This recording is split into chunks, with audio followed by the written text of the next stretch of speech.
And welcome to another episode of More Than Dice. I'm Gonzo. I'm John. I'm Kathy. And welcome to episode number 140. I'm reaching. I think it's 140. I think you're reaching. I don't know. The calendar turned, and so I didn't have anything written on it. Uh-oh. I would say we're on 138. See? I was flipping my 6 into a 9 in my head. Yeah. 138. What's episode 138? Today's episode, we're going to talk about being your GMing, DMing, game mastering, whatever you want to call it. We call it game mastering now because DMing is a term strictly for Dungeons and Dragons. If you're not, in dungeons, how can you be a dungeon master, right? So we're going to talk about getting it set up, what you should probably do, how you should probably do things.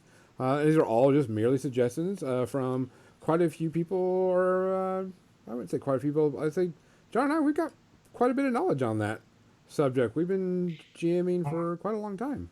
Oh, how old am I? 30 some, let's just say 35 17,000 minutes. I don't know. I can't add.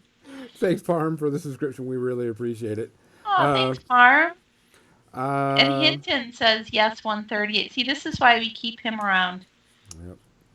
And I've been doing it since I've been GMing since I was probably like 10 or 11.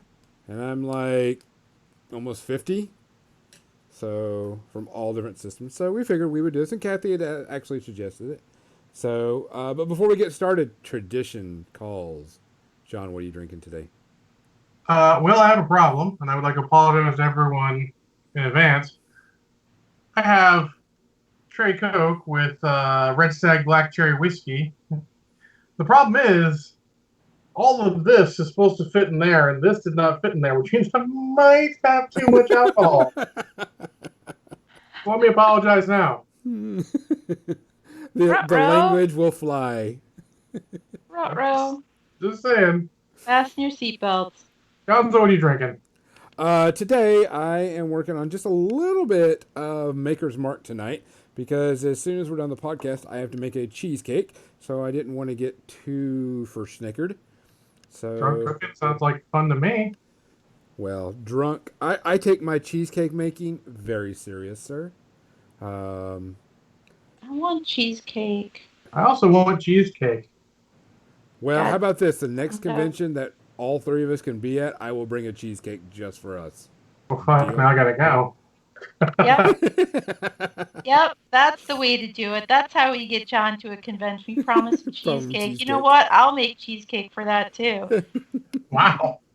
You can ask Captain Mizzy. Captain Mizzy has had my cheesecake before. It is world-renowned greatest cheesecake ever made. Wow. That's some tall order there. Kathy, what are you drinking? I'm drinking rum and Coke tonight. Still got rum left? It's a new bottle. Okay. Just making sure, because I may or may not have run out of just about every alcohol this week, because that was the kind of week it was. Oh, that's too bad. I survived. I'm good. It's all good then. Yes. So, we have any tributes this week? I mean, no, scratch that. Never mind. Tributes this week, guys. We appreciate every one of y'all. We appreciate everybody that subscribes, everybody that shares, everybody in for the slightest bit, man. We appreciate it. I mean, really, we do. I mean, I wouldn't have thought that we've been doing this for 3 years. But we've been doing this, and it's amazing how we grow, and how Kathy's Tuesday through Thursday painting, how much she's grown and how much she's been doing this. Because when we first started, Kathy was like really nervous about being on stream and painting on stream and stuff and recording videos, and now it's like her. I still hate recording videos. Yeah, but for the record, I feel like having a structured class or tutorial sort of a thing just isn't it's not my thing. That's where the anxiety comes from. But sitting here painting and talking to people while I'm painting and explaining what I'm doing while the thoughts are crossing my mind, that works so much better. Yeah. But I mean, like I said, it's really surprising how much y'all supported us. We really appreciate it. Not my It's, fort. Exactly, Hinton. so it's really we're very humble by that. So our tribute is to all of our listeners. We appreciate you. How about that one? So to all of y'all, cheers. Cheers. Cheers. And I'm drinking it out of an Adepticon glass, Captain Mizzy, just for you.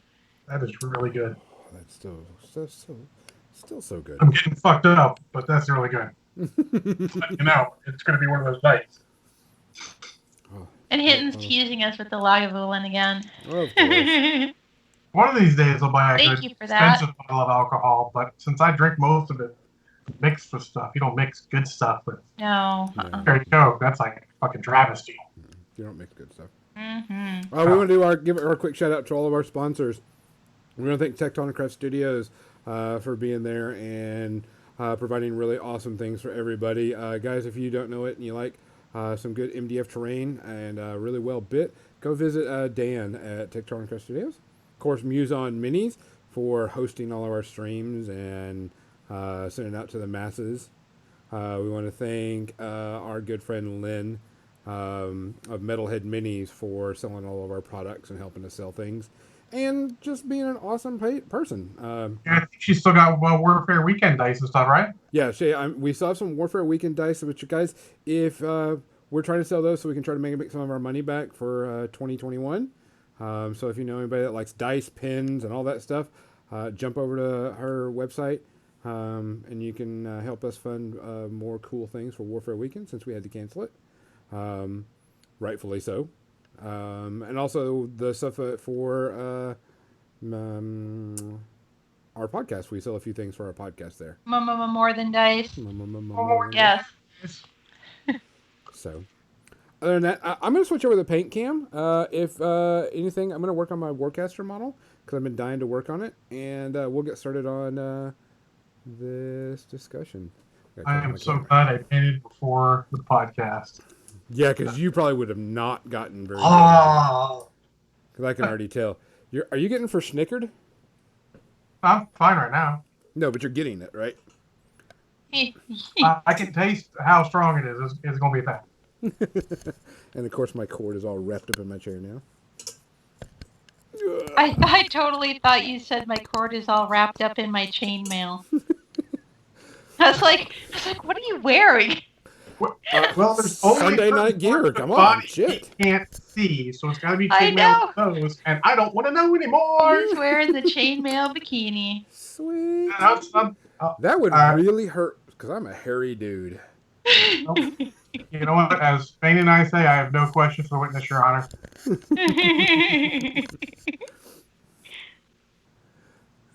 Okay. Someone said mixing scotch. No, we don't. No, we don't. Oh, okay. We are all in agreement on that. Yes. No. And I'm a big drink guy, so that's why I don't buy expensive scotch. Okay, so I wanted to say something before we get started. So I've been using a lot more of those Pro Acryl line, and I painted up this really big frog. And the more I'm using this line, I'm really loving these colors, guys. Good stuff. I'm really, really impressed with this stuff. So I'm going to be working on my Warcaster, model, trying to still get some of the white outlined and white parts put on here so I can wash it with the cool Tesseract glow, and then outline it with panel line, and then painting some of the plates with black so we can get some cool looking stuff. Because this is going to be the final paint scheme. If it'll show up very well, probably not. Because I'm sure it went back to auto-focusing when it shouldn't be auto-focusing. Oh, it's auto-focusing. Well, actually, no, it's not auto-focusing, or it would have actually focused on it at some point. No, it's auto-focusing. I just saw it jump. It's just being terrible. Yep. So. From everyone, camera. Fuck you. Yeah. Focus what we say to focus on. So. All right. So, Kathy, you brought up a subject that was a couple of weeks ago about DMing. What's your, I wouldn't say issue, but what were your concerns? Because this was brought up. What's your boggle? Yeah. I don't actually remember You what I brought it was up because you talking weren't about, willing to jump into it but because I've never, maybe because I have never DM'd. I am too chicken to run a game. I feel like I might not be a good storyteller. Uh, and we were talking about, I think we were talking about my Monday night game, and how we lost our game master to cancer, and so one of the other people has stepped up, and he's just kind of getting a feel for, after having been a table judge at D&D tournaments, which is one type of game mastering. yes, it is. It's very different than running a game for a bunch of people who are just sitting around the table, relaxed, leisurely. There's not a time constraint. Uh, but he's running it like it's a tournament game, and it's just the weirdest thing. It's I've never played with somebody who's run a game in this sort of a style ever. It's a little disconcerting, but Sure. we're it's it's his first time trying this, and we want to be supportive. Well, so I'm curious, so we can have a frame to start with. What are you mentioned some of the problems you had is thinking you might not be a good storyteller. Are there any other oh, things you're worried about in eventually running a game? For me, even as a player, when my character gets into a situation where it has to dialogue with somebody else, that's not something I do well. Like, I can't just improv. It's not a skill I've ever possessed. Like, I could just talk like this. Fine. It's not the same thing. No, because you're not put in a situation. You're not put Yeah. in the mindset of Eldrick, the ass kicking goblin whooping, Yeah, and ladies man type thing. I can't get into a character in the way that, is required for having dialogue with like the NPC as, like an actor. That's why I'm not an actor. I So, cannot act. so you're saying when you play, you've got the annoying NPC who's using a voice modulator because someone told him you have to. And now he's talking only like Bane because that's how the voice modulator said. You don't get into that? I mean, I could get into that, but I wouldn't know what to say into the voice modulator. Well, don't do it. I literally do what I did there. I put my hands on my mouth and do the Bane voice. But it's not like Well, the I can help you find the oh, villains. it's Let's not the bring up voice the like drone footage. I could talk about back in the day when I was painting miniatures. About like I could do a voice. It's the actual words that The don't come impromptu out. part. Like they don't even make it into my brain. So it's the impromptu part that you're having an issue Yeah, with. Okay. it's ad-libbing anything ever in my life. Well, so let's start with the worry about being a good storyteller. That is not a worry anyone who runs a game should have a problem with because you are not the only storyteller at the table. It is a collaborative story between you and all the players. Correct. You're just providing a framework so that it is a collaborative. There's some rule structure to it. You're sort of adjudicating the rules and giving them a frame of reference and helping with the stuff they have no control over. They're sort of like an Uber player in that is that you are controlling everything that's not the players. So you really shouldn't be worried because they're going to tell part of the story themselves. And honestly, when you get the players going, as you probably will know, they will run with the darndest thing. And all you got to do is just make sure they keep going, And sometimes they get a low on fuel, just throw a little fuel on the fire and they're ready to go. So if that's your major hang up to anyone running a game, don't let it be. It seems scary. It seems crazy. Just jump in. Don't expect to be the guy who runs Critical Role. I don't know his name because I never watch it. Yeah. But don't expect to be that guy because that guy took forever to get there. And he's also a paid voice actor, and exactly, he has other skills. And don't don't feel that pressure to that. If your players give you the pressure, like, well, I mean, you're not. What is Matt Mercer? Is that his name? That came to my head. Whatever. You're not so and so. Like, if that person's being like that, then they need to go pay for someone to be a DM because they're not going to get that out of a random DM. It's just not going to happen. So don't let that bother you. The players are going to help you. You will be surprised how much they help you get things done. And you'll be surprised how all of your role-playing experience comes into being a game master. Because, you're already doing a small part of it because you're controlling your own character. This is just sort of the meta explosion view where you're controlling a lot of little characters. And it's not all about dialogue. I understand dialogue can be difficult, but sometimes you just got to get the gist of it out. People say, "Oh, you got to role play everything." You don't have to role play everything. You can say, "Oh, the villagers tell you, the head lead villager tells you that there's this monster that's harassing them, and they would really love for you to help them deal with it." You don't necessarily have to role play it out unless it's a significant scene, or if it's something that you're ready for. Like those initial scenes, like that particular one, are going to happen. You can plan for those. You can have the basic outline of a script. And you'll be surprised how quickly you get into, if you will, the character of that NPC and are able to,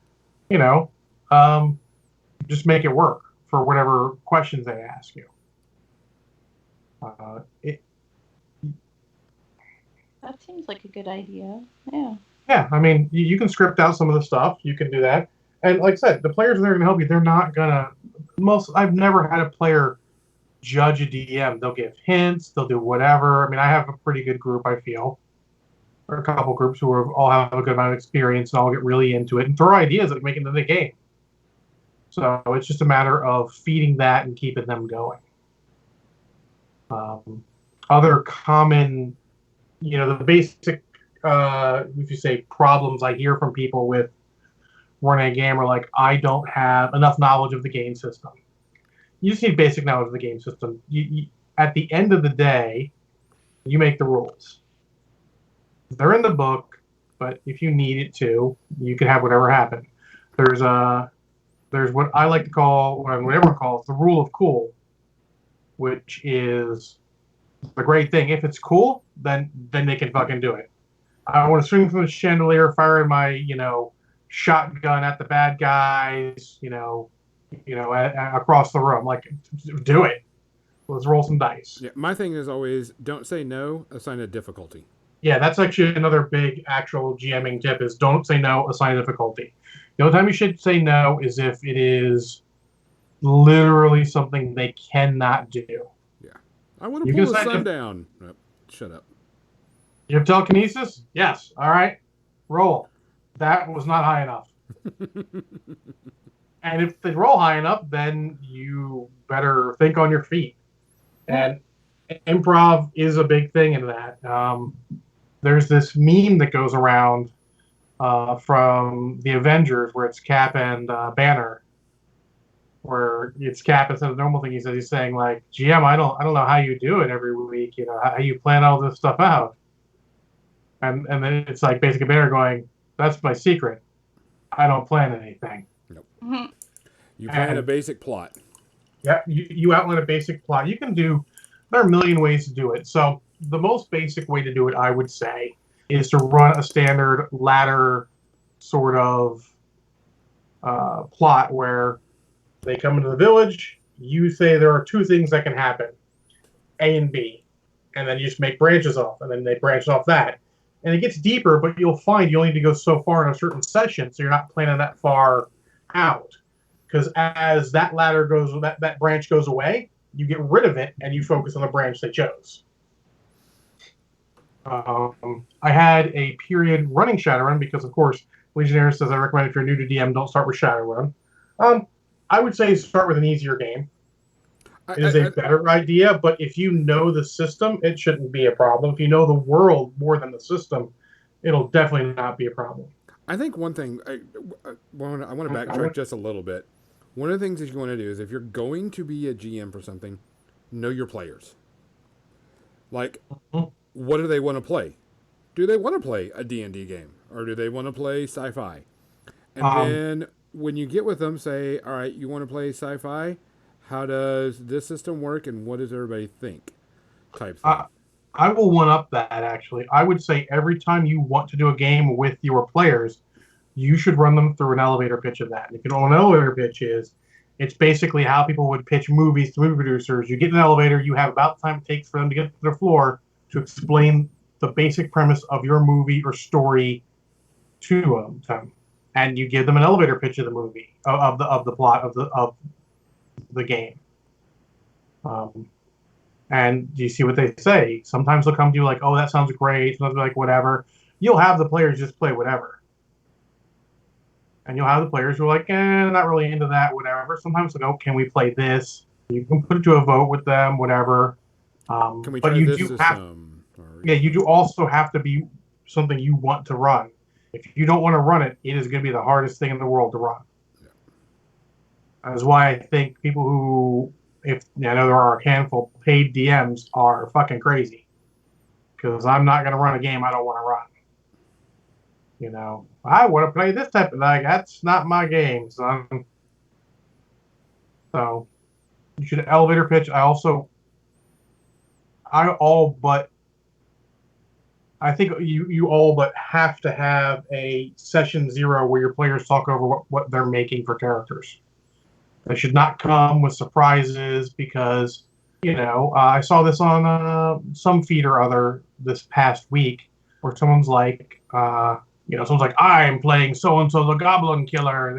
Goblins killed my family and all this. Like, oh yeah, I hate goblins too. I'm a ranger. It's one of my favorite enemies because of how they, you know, ravage the countryside near me. And then it's like switch to the player, slowly crumbles up goblin character sheets. No. Exactly. You don't want that to happen because, you've ruined that person's, you don't necessarily ruin that person's fun, but you've ruined their idea for their character.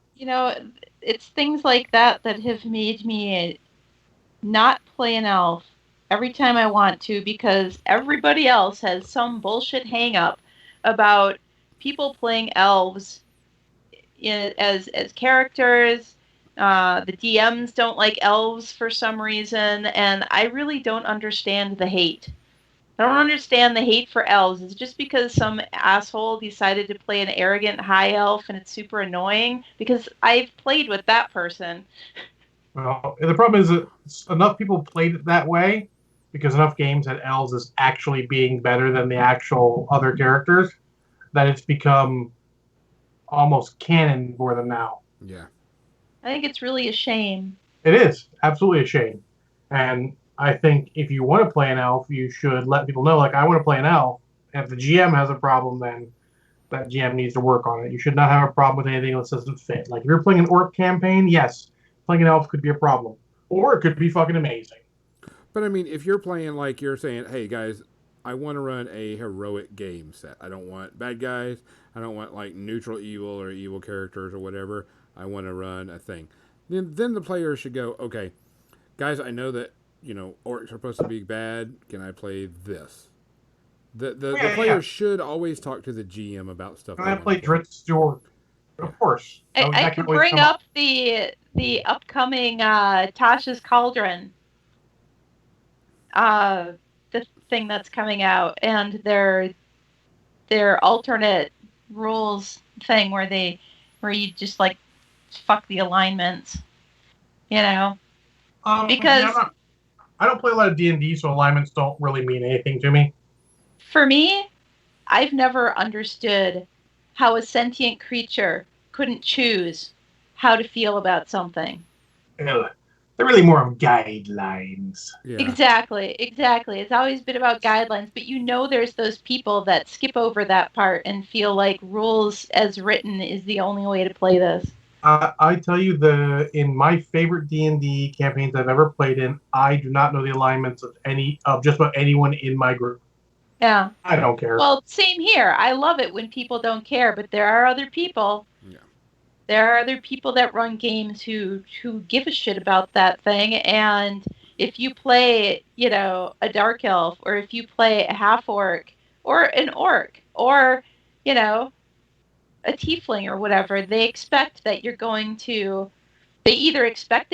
be evil, or they won't allow it because they don't want evil uh, races in their game. And that's where I go with the GM. Yeah, that should be part of his elevator. That should be part of his second pitch. After you guys accept the elevator pitch, he should write up a longer one. So the game I have the most experience with is actually the hero system, Champions, and it's like, and in their game mastering section, they actually have a sheet that the GM could write up, like, all right, on a reality scale of 1 to 5, how realistic, how comedic, how episodic versus serial is it going to be? It's all these things to help a game master, plan it out so that he can hand a sheet to the players, and if he can't express it well enough, or he or she, if they can't express it well enough, then they can hand that sheet to their players, and their players know exactly what to expect. And I feel like you should do that. It seems a little, like extra paperworky, red tapey, bureaucratic, let's say, but it really helps. All these little things that seem like a bunch of unnecessary paperwork and bureaucracy really help you get a game going that starts. And if you're new to game mastering and such, you're going to need all these little tips to make sure you start off on the right foot. Because too many people just go like, let's just play, and you start playing and you realize your party don't fit together at all, and they're at each other's throats, and suddenly you've got all the problems. And technically speaking, none of them are your fault. It's because your players are being assholes. Your plans are under the guise of role playing.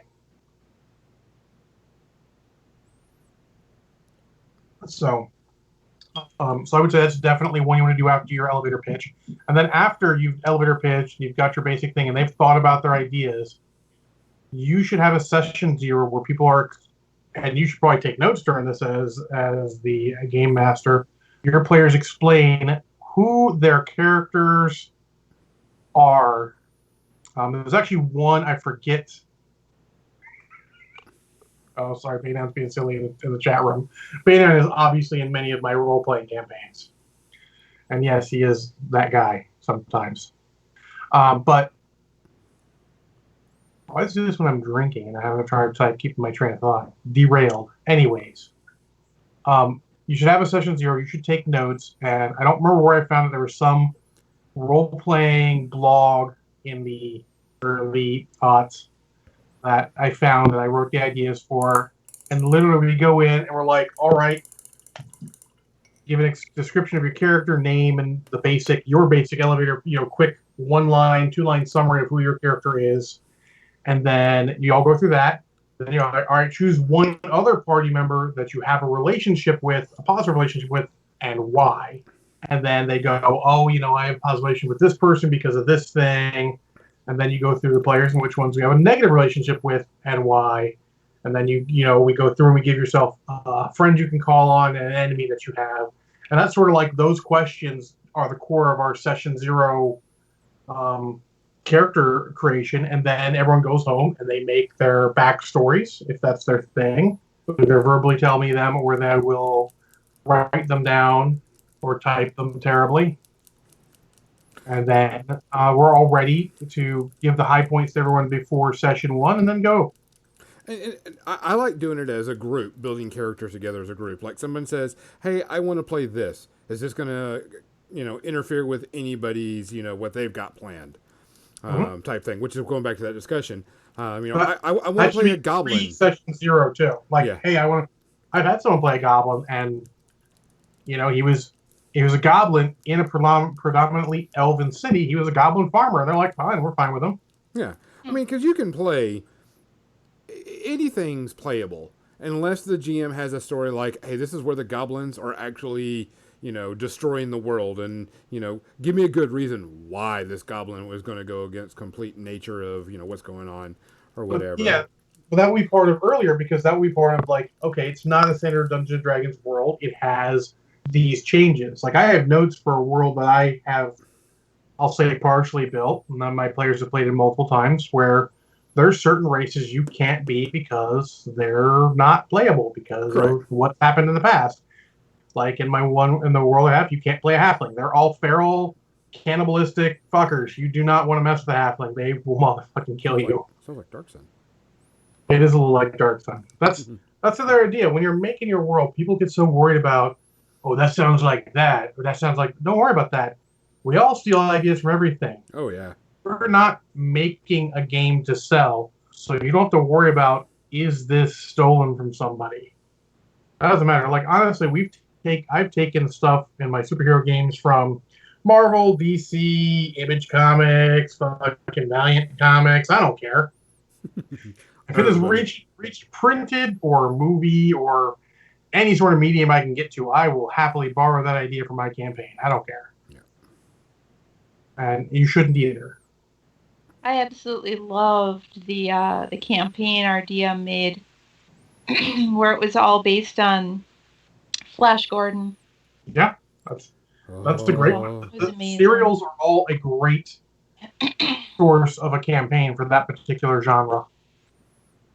Because they almost are. I mean, when you think about it, radio plays and early serials are all basically just role playing in movie form. I mean, hell, as soon as you see a movie, you're like, man, that's a role playing game. I've played in that one. Yep. I felt that way watching Leverage. Yes. Yeah. Leverage is a fucking role playing game. In fact, actually, Leverage gives you the perfect example of something that's really important in game mastering. It's sort of a second level trick, but I'll say it here because it helps early on too. And that is what I call shtick preservation. That is where you do not let two players have the same shtick.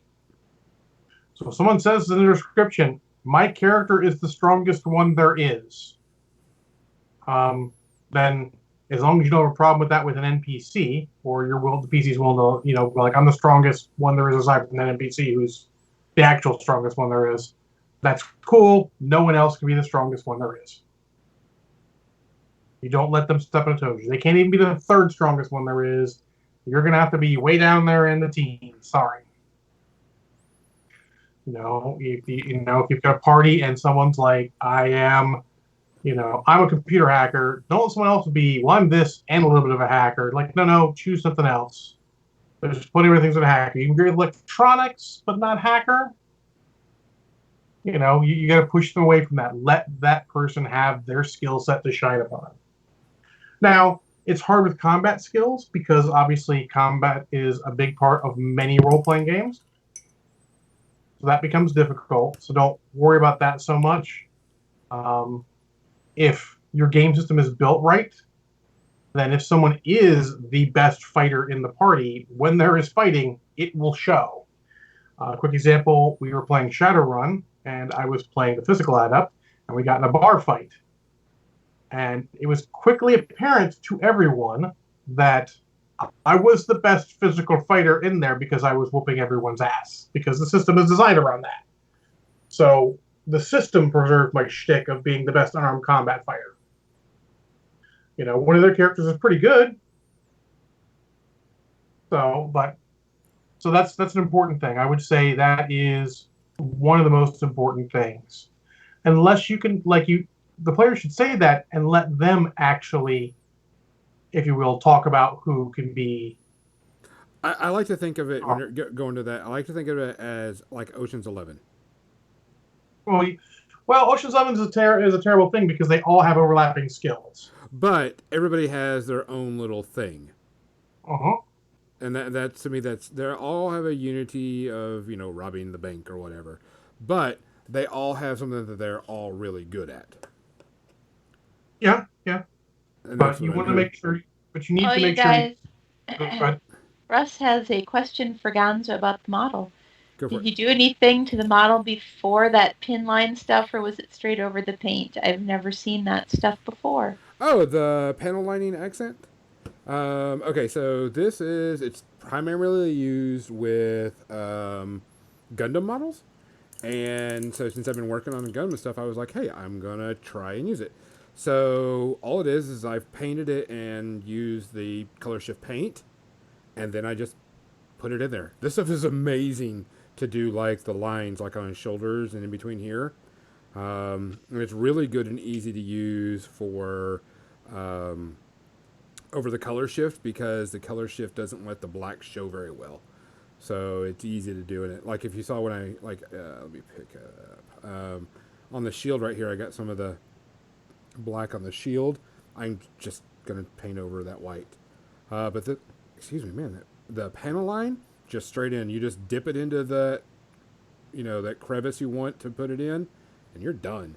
And it will fill all that lineup. That, as Kathy calls, that capillary action. Indeed. It is amazing for lining models on the jacks and anything that you want to line it with. Highly, highly recommend it. I haven't sealed. I won't be able to seal it, so I've never tried it sealed to see what it looks like sealed. Because I can't seal these models, but I don't see why it would be an issue. Maybe Banyan, I don't know. Has he used this before? Not that I know. Yeah. But I mean, it is great for putting paint. Instead of putting my brush and doing this in here, like on the shield part right here, I don't know if you really see it because I can't see my computer screen.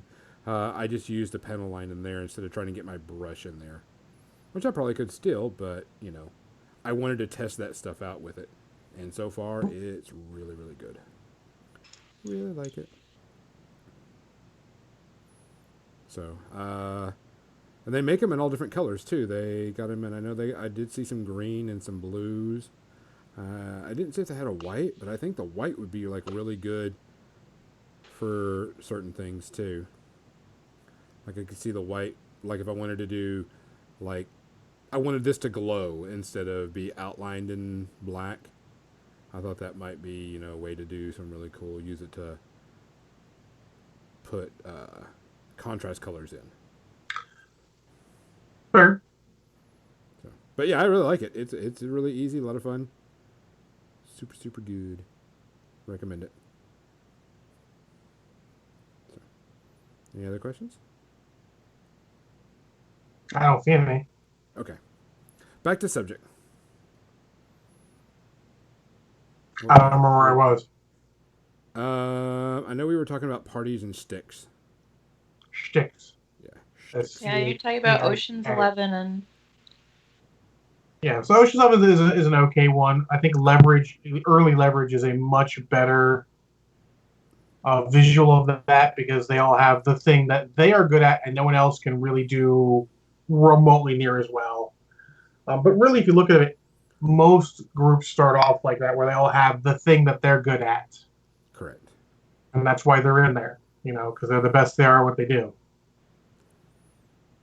So you want to preserve that more than anything. Because if your party isn't unique, there's always going to be unique individuals. There's always going to be someone who's like, why would I play this because John's better at it than I am? Mm-hmm. Type thing. And they're like, can I make another character? Yeah, sure, no problem. Exactly. And that's another good thing. People have this thing about tweaking characters and making new characters. Don't fucking worry about it.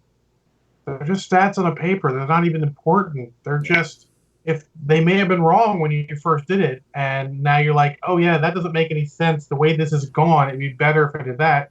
Why should you make someone have a disadvantage because their character concept has evolved because you're playing? One of the things I do is after like our first real session, we're basically playing their characters, using their abilities, testing out. I'm like, okay, guys, what do you think about your character? Do you need to change something? Do you feel that, do you want to play something else? Given, that. And then like, well, yeah, I really don't see a need for me having this character, this skill, because it doesn't fit my character. Okay, just change it. That's a really good idea. Yeah, I mean, people think it's like you put it on the character sheet and it's set in stone. No, it's all mutable. It doesn't matter. Especially Remember, there are two important things to role playing. The two most important things to role playing are story and fun. Everything else is secondary. Story and fun. Yeah. If it helps the story, do it. If it helps the fun, do it. Yeah, I mean, it'd be different if I was like, oh, I've been playing this character for 45 years, and well, bow using really doesn't suit me, so I want to rewrite it and put it all in sword. But you've been using a bow for 45 years. Yeah, that's difference. That's different. But especially starting out, like, hey, I don't think boating is really my thing. It really doesn't fit the character. Okay, no problem. Just choose a different skill. Not a big Or deal. how about I'll one up you? I've been doing this for so long, but I want to do something different, but I don't want to change characters. You can write it in. This is where the players coming to you is a great idea. You can write it into the game. Like you get your head hit, you lose your memory, and you forget how to use a but apparently you're an instinctual with a bow, and you never knew it. You can arrange that shit. It's all fun. It doesn't matter. I mean, we do a lot of stuff. Like I said, most of my experience is going to come from Champions because that's when I've played the most. Yeah. Backwards and forwards, and I could probably make a character for you right now without even breaking out a book. And if you've played Champions, you'll know how impressive that is. If you make it out of character creation. I mean, I can make a character without a book. They made a program because character creation is crunchy. Yeah. It's both crunchy and fluffy. But the whole thing of being a GM more than anything is craft a story, let the players run it. If they mess up your story, framework. Don't craft the story, craft the framework. The framework, yeah. Let them, like, you may have an idea of where the story is going to end. Honestly, how about you just do what Straczynski did with Babylon 5? Starting point, ending point. What happens in the middle? Fuck, who knows? That's where I do most of mine. Most of my stories are like, your job is going to be taking down, what I want you to do is this. How you get there is all up to you. And it'll end. And don't get afraid to change the endpoint. So I do a lot of, you guys are superheroes in X City. There's no endpoint to that. The endpoint is when we get tired of playing it. Yeah. And that's okay too.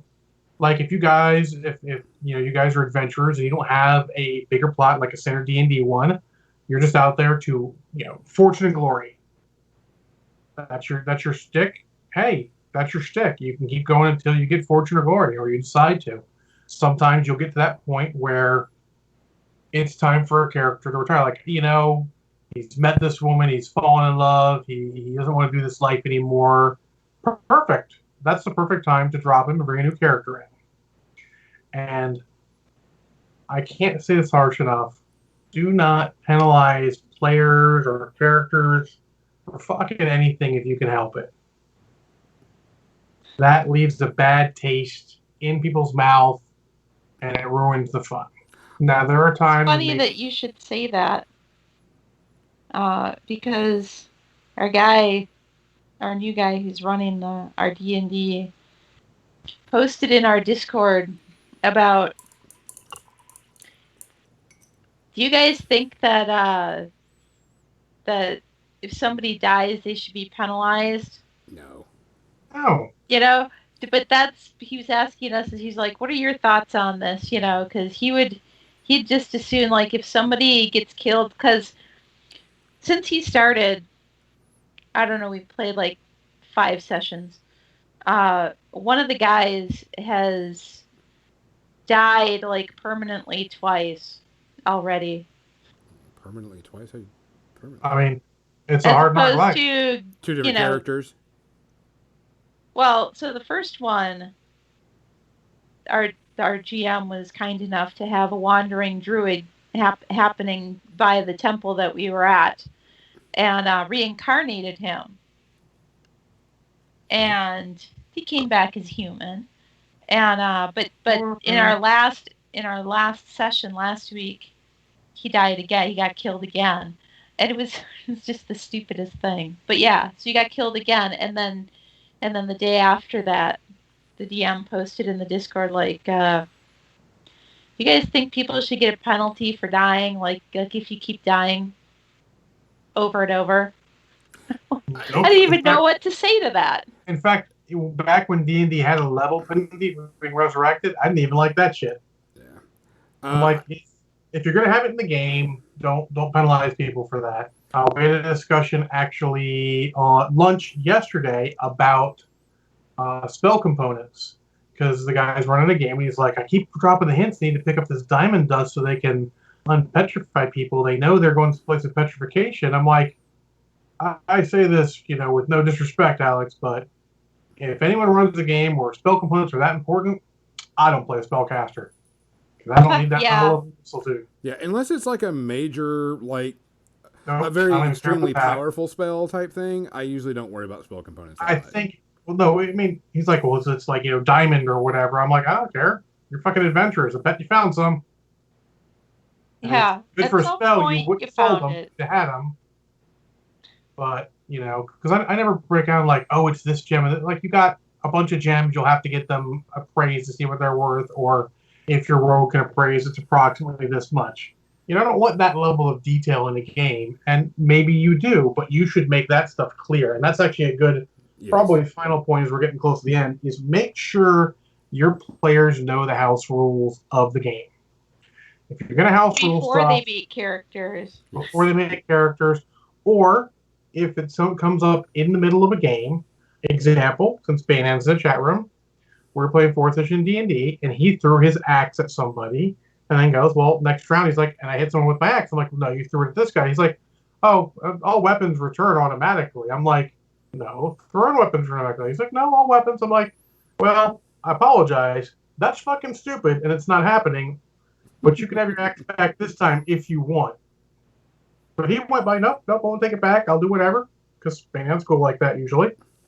But that's the kind of thing, maybe something like I never read that in the rulebook because I didn't even assume that would happen because that's, to be honest, that's fucking stupid. Yeah, I would, yeah. So, but make sure people know that, or if they make an action based off a false, off a misconception, you should allow them to take the action back or retcon. Yes. Like we could do Banan, like, okay, instead you threw this thing and did similar damage to your axe. You still got your axe in your hand. You can retcon it. It doesn't matter. I mean, you're having fun. For fun, story, those are the most important things. Hinton B says, how many people still play with encumbrance or actually track rations? Nope and no. Rations would only become important if it was a story point. Let's go 4th edition D&D, because I haven't played 5th edition, and it seems like it's just their D&D. Or instead, I would make a skill challenge for people if they had a lot of refugees or something with them and they had to feed them. Like, okay, it's a skill challenge to make sure you guys are keep up with rations and all that. And what I would do is, it would just be this vague thing. You're traveling this far. You all make your skill checks, see who succeeds and not.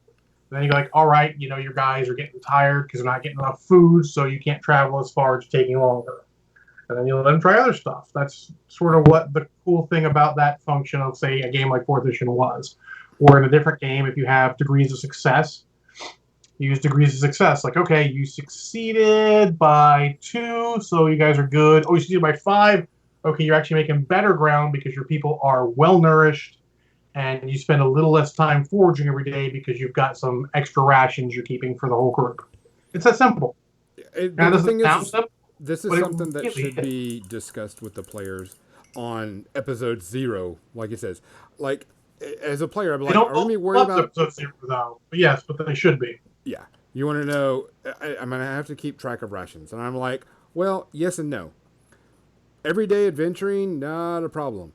You're about to travel 4,000 years. We probably need to start. We need to think about it or buy stuff up. But don't. What I call that is reasonable accommodation. Yes. Yes. In normal circumstances, you do not have to keep track of that. You don't keep track of arrows as long as assuming you have the proper skill, or you're a bow user. I assume you have the proper skill to make arrows. If you're not, if you're like just a guy who happens to have a bow and you're okay with it, I might make you keep track of arrows.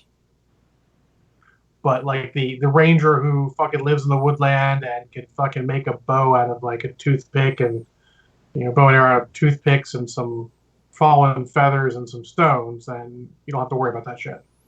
One of the things I did was like encumbrance, because sometimes you get the people that were like, oh, I have a golf bag full of weapons. Sure.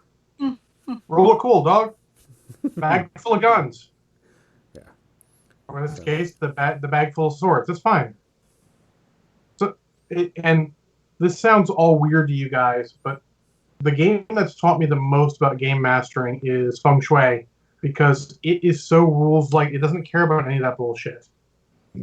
Literally, if you're firing a weapon, you have ammo until you fail an ammo check.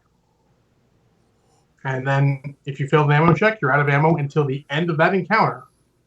Unless something crazy happens, like you have some way to reload. Yeah, I mean, for the most part, John gets it right. You should never trump the fun. You should always create a good story. Now, there could be a reason why you need to worry about food because you've been lost in this dungeon for, you know, 10 days. And you weren't Yeah, expecting to be in there for 10 days. You were only expecting, oh, we're going to go in for a day. that's that's That's extenuating circumstances. yeah.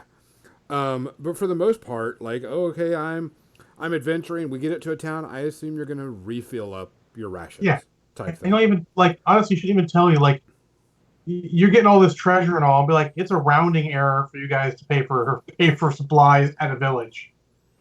You drop gold pieces in a village, like it's going out of style, and like supplies will come out of the woodwork for you. Don't you worry. Yeah. And that's all. It all comes down to maybe you want that level. Maybe you and your players want that. Correct. Maybe you want to have this list of weapons you have. Maybe you're playing Shadowrun and you want to keep track of exactly how much ammunition you have, how many magazines you have, and how full is that magazine? Did you reload it before it was empty? So you've got that in your back now, just in case you need to pop in for a couple more bullets at the end. Like maybe you care about that. I don't care about that. But Just this is don't. stuff. This is stuff that you should think about whenever you're building your And game and getting your party together. and Are no y'all do matter y'all how want to much do this? like yeah, no matter how much you like one game, as soon as you become a game master, you have to look at other games. And not because you may run them, because they have tips in every book and they have rules that you may decide fit in the game you're playing. There's a reason why GMs own a shit ton of role playing games. Not that they Yeah. plan on running them. They Nope. like to use it for reference material. Yep. And uh, sort of close out, if you care about gymming, there are a bunch of books out there, and it would seem like there wouldn't be, but there are a bunch of books about game mastering. Some are out of print, some are hard to find, but you may find them. Anything by Robin Laws, Robin D. Laws is good because Robin knows what he's talking about. The next one on my list is Hamlet's Hit Points, which is another book about running a game. He did a one for Steve Jackson a long time ago. I forget what its exact title is, but it's basically a game mastering book that I picked up, and I paid way more than I ever have for a gaming supplement of that size. But it's good stuff. And as soon as you start running games, there's a whole bunch of people out there who want to help you. Oh, yeah. Other GMs and DMs want to give you tips and tricks, and you will quickly take what you need and discard the rest like a salad bar. There are plenty of resources, online resources that are really great. I mean, I wish I had some of the online resources I had back when I first started because, I mean, we were just Online when we started. yeah, we were just on a whim and doing what we could. Yeah, just tell a story. Don't worry about it. Don't be scared, and work on your poker face. You laugh. You got to work on your poker, but you cannot let the players know that they have flummoxed your plans. Or Because they're like sharks. They smell the blood. They will feed. also cannot remember let you're them know trying you're to herd fluff. cats. They are. Now, often you will have someone in the party who's helping you herd those cats. Give those people who are helping Sorry. herd cats all the help in the universe. Because they're helping you. Thanks, Dave. You will always be herding cats. Yes. But I want to go here. Okay, go here. I mean, you let them go there. Like, unless you have a time limit on what you're doing, it doesn't matter what they're doing. But it's not as difficult as everyone makes it out to be. Players are the most forgiving sort. Like, literally, I found the most forgiving sort. You think you're doing a shit-ass job, and they're like, I had a great time. It was awesome. Yeah. I still think, going back to one of Kathy's conversations, should you punish players for dying? I go, no, but I do punish them for their actions. Ooh. I'm going to punch the prince. I do not punish players for their actions. They're suffering the Don't punish consequences of their players. actions. You get the consequences of the action you chose. Yes. There are plenty of times like, I want to do this. Okay. And they're like, why am I getting thrown in jail? You trying to punch the prince? That's the nicest thing that can happen when you punch the prince. Yeah. Type thing. What's our time, by the way? We're getting close. Okay. The last thing I'll say is if there are pre-made adventures, Oh, good night, Captain Mizzy. if there are pre-made adventures for the game system you're doing, run some of them. Oh yeah, the modules are amazing now. Honestly, like, so when 4th edition came in, we actually ran the Keep of the Shadowfell, I think it was called, which is the first one, multiple times, and eventually ran the entire series of those. All, I think it was 9 adventures, 3 for each tier, and we ran all of them and had a great fucking time. You know, even if you don't run it exactly as it is, it'll give you ideas. There'll be a lot there, and you can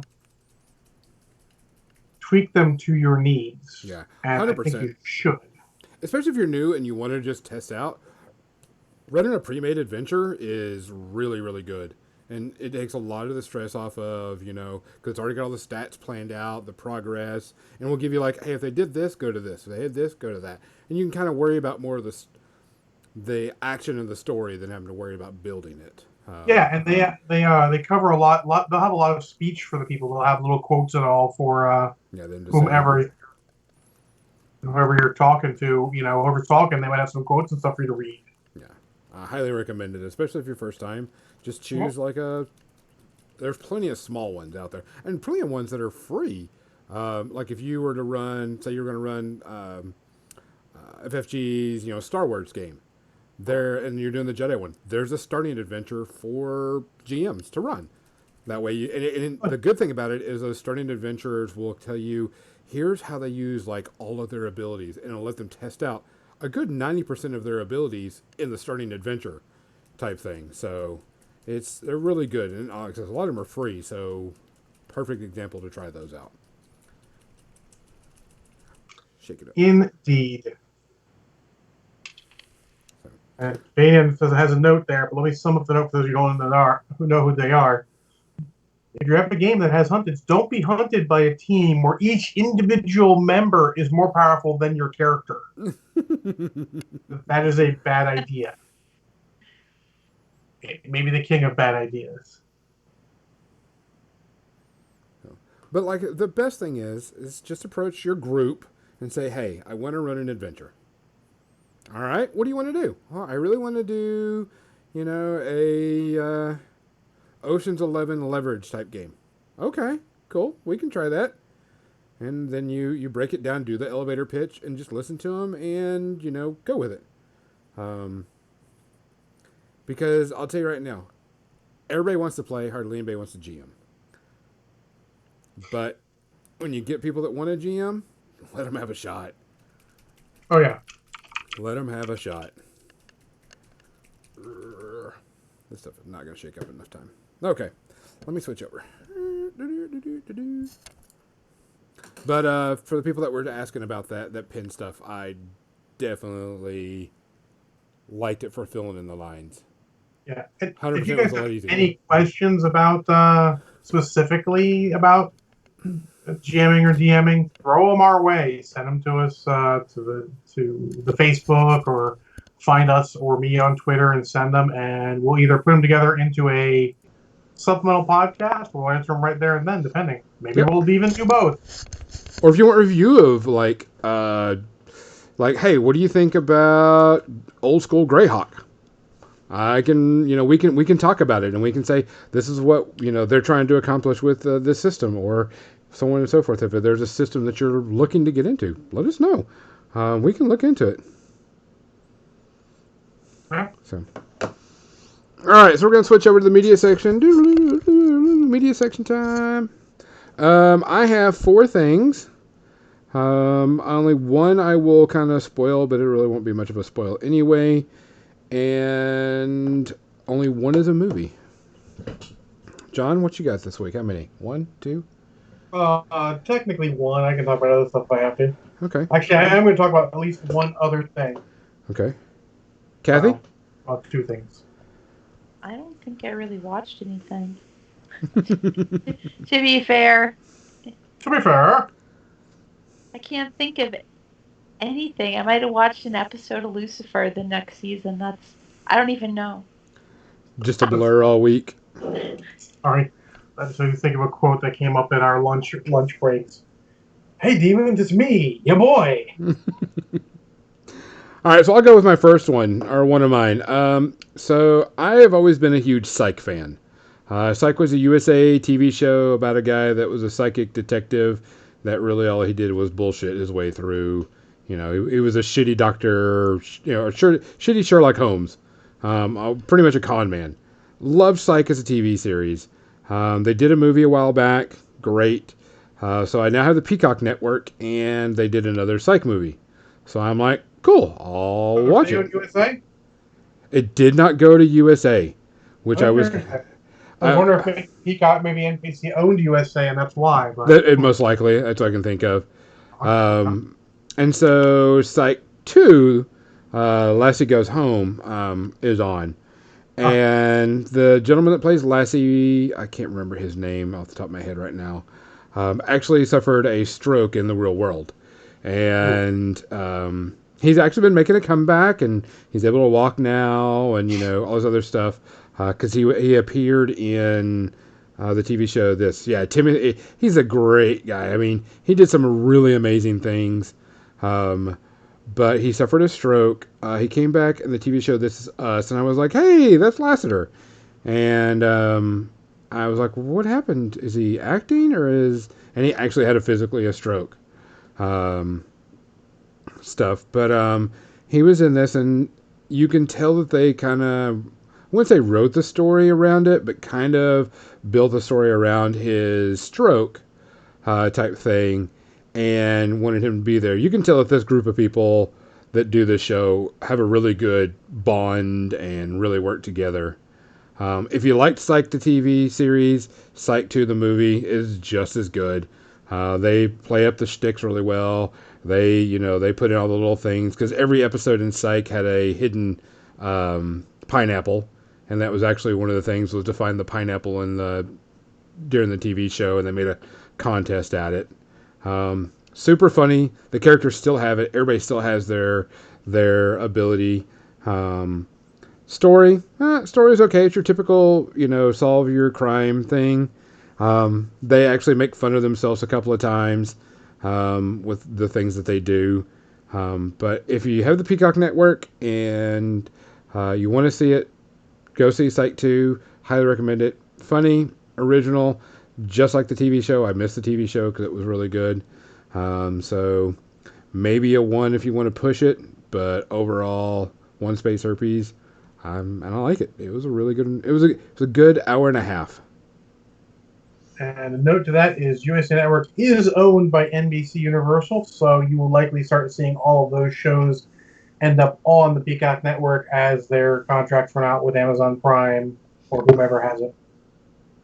I liked it. I mean, I missed the Psych TV show because it was a lot of fun, and they played really well. Dule Hill and all the other actors are just really good. So cool. John? I'll talk about the movie I watched. I was sitting eating lunch today, and it was him and Han on 21 Bridges. The movie we were talking about last week is not on Amazon Prime for free in the U.S., so I did not watch that. So I just poked around and found that they had what they had for free, and the only thing that caught my eye as something I wanted to watch was Red, which, of course, I've seen, but why not again? And man, I love the crap out of this movie. It is super fun. John Malkovich is a standout with how well he plays an absolutely crazy guy. Pretty much everyone except for the guy who plays the villain, who's a big actor whose name escapes me. Because really, it's weird that the villain isn't the villain in the movie. I mean, I could spoil it and all, but it's got Carl Urban in it. He plays sort of the antagonist through most of it. But the actual end villain is actually Richard Dreyfuss, who is probably the weakest part of the movie. I agree with that. I don't know what he was doing, but I mean, he's not like terrible. He's hamming it up, but it's like he's like the only one not taking this movie seriously. Everyone else is absolutely in here taking the movie seriously, and it's super fun. And it is a little out there at points. At first, you feel like it might be quasi-realistic, and then literally as soon as Bruce Willis, pops out of the car as it's spinning around and it misses him in the back, and you're like, oh, this is not going to be that kind of movie. And it just gets crazier from there. The RPG and revolver standoff with John Malkovich. She called me old man. Yeah, and I'm getting the pig. It's super fun. It is enjoyable. The cast has great chemistry, but I mean, it's all just big names. I mean, somehow Carl Urban's a little name in this movie, and that's saying something. But it's Bruce Willis, Morgan Freeman, John Malkovich, Helen Mirren, Carl Urban, Mary Louise Parker is good. The Brian Cox is great. And then Ernest Borgnine's in it for a very little part, but he is great in what he's in it. Ernest Borgnine was a treasure. I enjoy seeing him in every movie. He's got such charisma when he lights up the screen. You know what I mean? Mm-hmm. So I love this movie. I suggest anyone to watch it. It's on Amazon Prime for free right now. It's a great time to watch it. This is definitely maybe a half a space herpy, because there's points where it gets completely out there realism wise. It takes a turn. There's a couple scenes where you're just like, this doesn't necessarily feel like it fits in the movie, but if you're okay with those scenes, it makes the stuff that's closer realistic almost feel realistic. But enjoy the crap out of it. It is super fun. I do need to see the sequel eventually, but it's not anywhere for free. And I'm not sure when to pay to rent it right now, so we'll see. Okay, I watched 2 new series that came out this Friday. And I want to talk about what they're doing with these 2 series before I start talking reviews. The Boys Season 2 came out. Been looking forward to it. Can't wait for it. And a new series called Raised by Wolves came out. And I was like, okay, cool. I'll just binge watch all of it. They are actually not releasing the entire series out at once, or season out at once. They're releasing 3 episodes a weekend.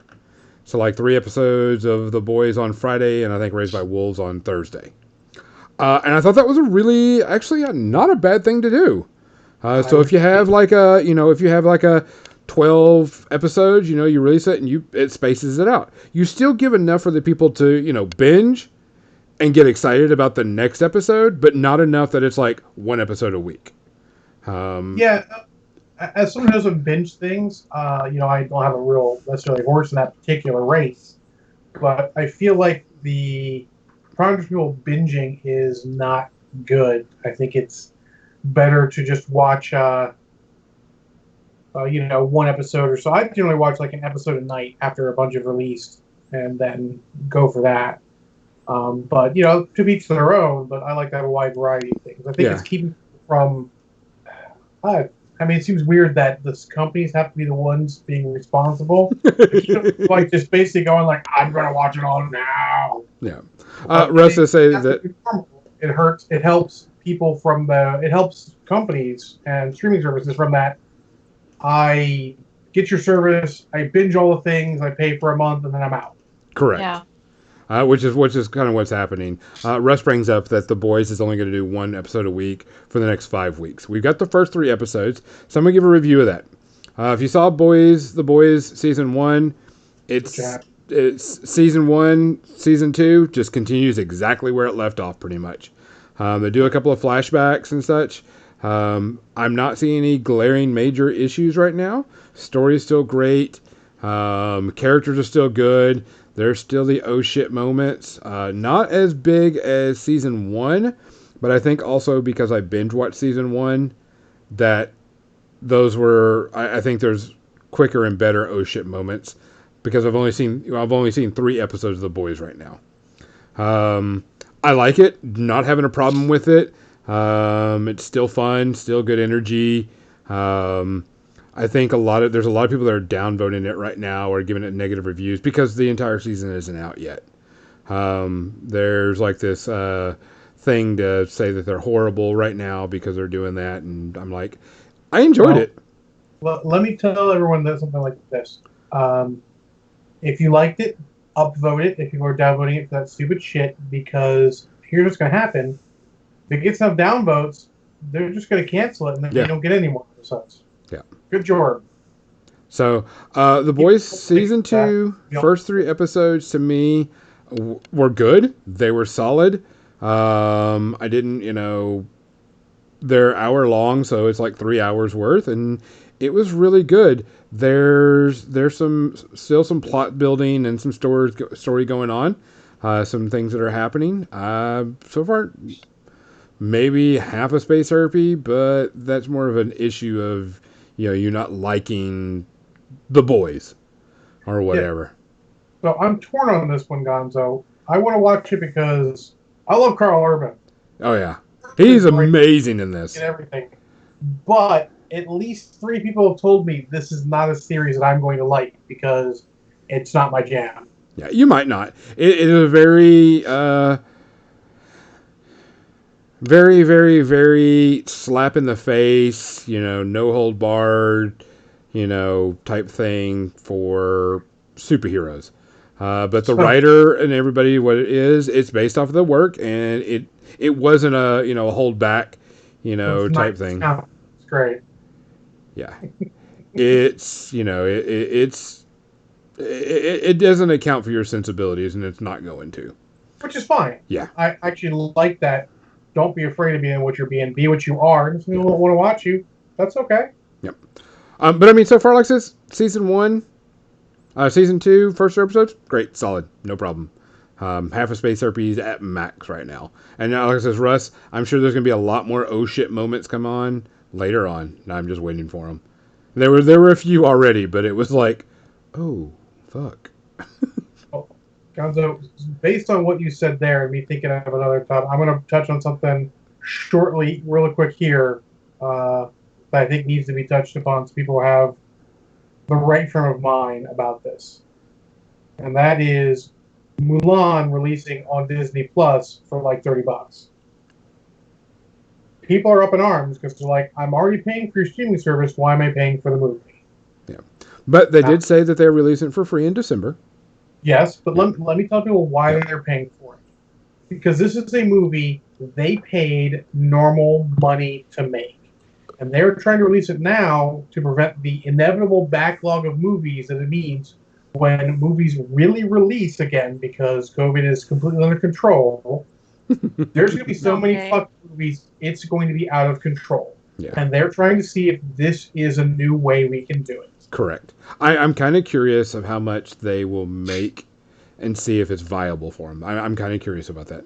I am worried that too many people are just completely completely discarding it and not even thinking about it. When think about it for the people who are most likely to see this, parents and kids. Correct. How much do parents and kids pay to go to the movie theater? Spoiler: more than 30 fucking bucks. Oh yeah, I mean you got to think adult tickets about $10 or so. Each kid's around $7 a piece. At least. At least, and then you got to think popcorn. Well, let's say the overcharge on popcorn and drinks and all. Yeah, the You're overcharge. still paying for them at home, but you're not paying their prices. Correct. So really, they're getting out like a bandit. And in addition, they have full access to it. It's not like a rental where you're like, I watch it once, I'm done. No, you watch it as much as you fucking want, as long as you have Disney Plus. Yeah. Now, I'm a little worried about that. As long as you have Disney Plus, I wish they could have a way where you have an expired login, you can still access movies like that you paid for. But that's not my thing. That's their choice. Yeah. And I understand it'd be a lot of coding that they don't necessarily want to pay for. So I understand that. But when these movies start coming out like this, if you are interested in the movie, Bill and Ted Face the Music, whatever, watch the damn movie. This is going to prove to them that this is a viable way to release movies. If we don't, we're going to get this backlog and we're never going to get it. We're going to have to go to the theater. New Mutants released in the theaters to a resounding thud, from what I understand. Russ does make a point that if you were not going to go see this movie in the theater anyway, just wait till it comes for free. Like I would not have gone to see Mulan in the theater. Oh yeah, don't pay $30 because you want to support the format. Only do it for movies you're going to see. Like if Mulan's not your thing, but Bill and Ted is, or some other movie that released in the meantime at that, try and see it for that price to prove it is a viable thing. Because I feel like it can be a viable release schedule for movies. I mean, I would much rather spend money that I used to spend going to the movie theater on getting a better sound system and a bigger TV, and just watch stuff in the comfort of my home where I can have whatever the fuck I want to eat, and not have to worry about people coming to the movie theater late and talking and shit. I mean, you guys have heard about my not multitude but several problems in theaters. So I would love for this to become a thing. And granted, there are still movies that would be theater events. There's a certain level you get to that's still theater events. Yes, Hinton. No pants for the win. I don't want to wear pants all the time. Fuck it. I want to go in pants off, dance off. It's time to watch a movie. Yeah, I'm one of those people that I would like to see movies go straight to streaming type services, because there are certain things I would just like, hey, I just want to sit here and watch this with, do whatever. So I don't have to, because I don't want to deal with the crowds and crap. Wings and watch a damn movie. Can I buy 30 wings and eat them slowly over the course of a movie while I watch it? That sounds awesome. Yeah. So I think that might be. I hope that we eventually, but it's going to take a lot of convincing. I think it's going to take COVID running its actual natural course. Yeah. Which I'm spoiled. So all you say is going to be into next year for everyone who thinks it's going to disappear right away. So Russ says, not sure how much Blu-rays cost over your side of the pond, but here in the UK, a 4K film costs £20. So anything that costs more for less quality will never work over here. Understood, absolutely. But I think it's only £20 in the UK for Mulan or something like that. And I think it's good quality. Honestly, I get DVDs much cheaper and Blu-rays over here, but not for first-run movies. So it all depends. Don't watch movies you don't want to see just because you like the format. Watch the movies you're interested in, because if we convince them, maybe we get Black Widow released over here. They can't keep. I mean, the reality is they're shutting down a lot of movies. The Rock got COVID. I heard Robert Pattinson got COVID. Yeah. So movies are shutting down like they should be, because apparently people can't fucking. I mean, you can't wear masks in the movie. What? I know. You can't wear the masks in the movie, so you have to be really careful when people. And I'm sorry, the U.S. is not capable of being that careful. In any case, if you're interested in the movie, watch it. If you're not, don't.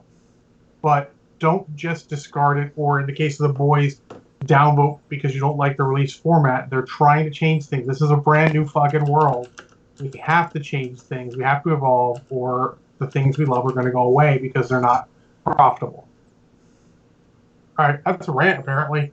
Gonzo, hit us with this is a show that I saw a trailer on, and I was just cruising for movies and everything, and I was like, oh, it's coming to HBO Max. Cool. It is a sci-fi show called Raised by Wolves. It is backed by Ridley Scott, and the first 2 episodes are directed by him. We only received the first 3 so far, and the story is 2 faction group of people, atheists, and I can't remember the name of the religious people, fight on Earth, and they pretty much destroy Earth. And a group of people created these androids that pretty much can destroy humans by screaming at them, and the androids they have like certain types of androids, and there's an android called the Necromancers that are combat machines. So they start off the story of 2 androids crash on this planet, and they try to repopulate the world by growing children. And they start off with 12 children. And so this is how the story is. They learn about the planet, learn about everything, and you learn about the history and the people and all those other things. I'm fucking loving this TV series. The one thing that I really, really, really like about this, and this is something I thought Kathy would find very interesting, a lot of the like spacesuits and science fiction parts and the costumes they wear is very like retro's 60s science fiction. So if you like do a search for it, and you can tell that they're not like, the spacesuits aren't this elaborate, cool little sci-fi thing with all these, space tech and holograms and everything. Like one of the symbols of one of the religious group is this giant sun that reminds me of Flash Gordon. type thing. And so everything seems to be kind of like that meld. Now there are some pretty heavy techy things, but it's not overdone. Everything seems to be very simplified on the tech part of everything. Um, there's two characters, mother, father, and then the main child that's in it. And like father has a really cool, they try to make him very relatable because he tells a lot of jokes, and there are a lot of stupid dad jokes. And they're, some jokes that teach or whatever. And then mother is pretty much, acting like a mother. Um, it does have some controversial type topics. It doesn't, I'm not saying it doesn't pull punches, but it does have some pretty bloody stuff in it. I mean, Ridley Scott, come on, type thing. I'm really digging it. I really like the world. It's set up really neat. They do a lot of, I wouldn't say a lot of flashbacks, but you learn about what happened to Earth through flashbacks from the characters during the show. Because they start on a planet that, they're Stone Age and working their way up type thing. You want to like this character, but then you find out about stuff and you're like, no, that character is a piece of shit. It's pretty interesting. The background and story of it's really good. Special effects, for the most part, they're good. There's a couple of things that were like, what? Huh? Okay. They just kind of kind of threw you off a bit. But that's just because we're so used to high special effects now. I really like the beginning the intro is really, really neat, very artistic. The retro science fiction look is really neat. Story is really cool. I'm really digging this. This thing's got a 0 space herpes for me right now. It is on HBO Max. There are some people calling it the best new sci-fi since Battlestar Galactica remake. Which I'm like, That's a false, because The Expanse has come up between now. But yeah, but you understand what I'm saying. That's what they're comparing this to, is that, and I'm like, that's a pretty big comparison. But like I said, they're only releasing 3 episodes so far, so I'm looking forward to the next few. The trailer, I mean, go watch the trailer, go watch the clips. If you have HBO Max, I highly recommend it. It you don't know about everything, and so everything's new. So I think that's really what I like about it. One of the few shows that I have to actually pay attention to. So I would recommend you go see that one if you have HBO Max. I was going to pay attention to a show? What? Very rarely do I have to pay attention to a show, but yep, this is one that I have to put my phone down and I can actually pay attention to, and it will hold my attention well. Gotcha. Well, the last thing I want to talk about is so it's called Raised by Wolves. Raised by Wolves. Yeah, Russ was asking. The last thing we're talking about is 2 YouTube channels, real quick, and it's very shameless self-promotion sort of thing. I want to talk about the Urbinomics 101 YouTube channel, and then Foxtrot 9XL, which are 2 of my unit guys from the Urbinomics Mech Warrior unit, and they post Mech Warrior Online videos, and they will occasionally be featuring me. In at least one case, me on the receiving end of a butt whooping. I shared that with the crew, and I'll probably share it on the main Facebook page at some point for you guys. And then another video where Foxtrot has of me in the basement giving out the candy rather than receiving the candy. And they have a bunch there, and it's fun. We have a lot of guys. We're having a good time. And it's just simple MechWarrior Online videos. It's not all the bells and whistles or like the structured format. It's just pure recorded gameplay. Some of the ones occasionally we get multiple views where we'll all record what we're doing. I say all, like none of the ones I've been in I record, but at some point I'm going to. We'll record multiple angles and it'll jump from angle to angle so you can see one part of the game from multiple angles as we're going. And we'll do a lot of theme videos. We're all running Urban Mechs or whatever, whatever meme we're running at that point. And it's all super fun. And if you're interested at all, give it a check out. Last one that I have is I am watching the new show on Netflix called Away. Away is the story of a group of scientists and astronauts going to Mars. It is our first time to try to go to Mars. Type thing. So the story starts off that we've built a base on on the moon, and we're gonna launch from the moon to Mars. The story is based on the spaceship going to Mars, but also on planet Earth, because they talk about the family. You learn about the character's history through the TV show and flashbacks of why this character's like this, why this character's like that, and it's not strictly sci-fi. It is learning, why this character acts the way they were, why they are, and so on and so forth. A lot of good character building. Hilary Swank is the main character. She's the captain. Hilary Swank getting some work? That's yeah, good. yeah. I haven't seen her in anything in forever. The last thing I didn't see her in was $1 Million Baby. Oh, yeah. Yeah. I didn't see that, but I know she was in it. Yeah. I heard it was depressing. Spoiler, I avoid depressing movies. But I mean, In 2020. The show doesn't concentrate a ton of things, and it's like a whatever the amount of time you have to travel to Mars. They're not doing like day 1, day 2, day 3, day 4, type thing. I think it's like a 10 episode, and on like episode 8, I believe, is when they're finally kind of doing what they need to do to be on Mars. Of course, there's things happen, things break down. They bring up some good subjects of like, what about diseases in space? How do they react, or type thing. And it's more of a realistic approach than a sci-fi approach to space travel, because they even bring up that there's a good chance that you're going to go there and you're going to die. That the first mission to Mars is probably going to be super disastrous, type thing. There's a good chance that space debris will reach the hull of your ship and kill you all before you get anywhere near it. Correct. Wow. Which is a thing. There are smart people working on it. It'll be okay. They're all really smart. Rating at the very end. Sarah's just rated. Hey guys. Hey guys. Right at the end.